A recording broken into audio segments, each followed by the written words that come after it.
Continuiamo questa ottava edizione 2012 con l'aspirante Miss numero 4. nome e cognome. Ciao, Jennifer Elizabeth.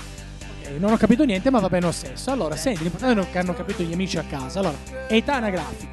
25. Vedo che è una coccinella. Perché? Porta fortuna.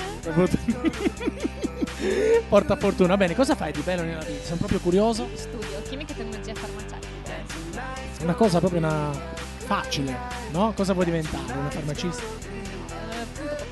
Una ricercatrice. Una ricercatrice, giustamente. Beh, è una cosa importante, no? Avere... Vabbè, no, sei sulla strada giusta, no? Quindi a che anno sei? Quarto, quindi va bene. Insomma, in bocca al lupo, perché lo studio sembra una cosa da prendere molto seriamente, così come il concorso di Miss Topolini. Come mai sei venuta qua? Qual è l'obiettivo di questa partecipazione? Mettersi in gioco?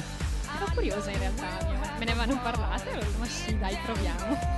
Bene, tanto hai anche la faccia molto simpatica, quindi segno zodiacale? Pesci. Bene. Allora, senti, sentimentalmente come sei messa? C'è qualcuno che ti spalleggia, ti appoggia? Il mio ragazzo. Completamente d'accordo?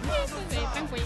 Sì, che bene. Allora, senti, anche per te questo piccolo concorso, insomma, stiamo facendo la faccia più simpatica, perché è giusto che al di là della bellezza venga fuori anche la parte ironica, vero? Quindi fammi questa cortesia, facci la faccia più simpatica che riesci a fare al mio via. Pronta? Via! Devo dire che la lingua è gettonatissima quest'anno, va bene. Senti, anche per te l'opportunità di fare tutti i saluti che vuoi. Saluto i miei genitori, saluto il Perù, visto che sono del Sud America, e basta. E cose, insomma. Tutti, insomma, tutti quelli che... Così non si offende nessuno. In bocca al lupo. Crepi. E divertiti.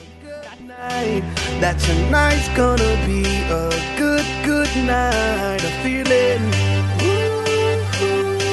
That tonight's gonna be a good night. That tonight's gonna be a good night.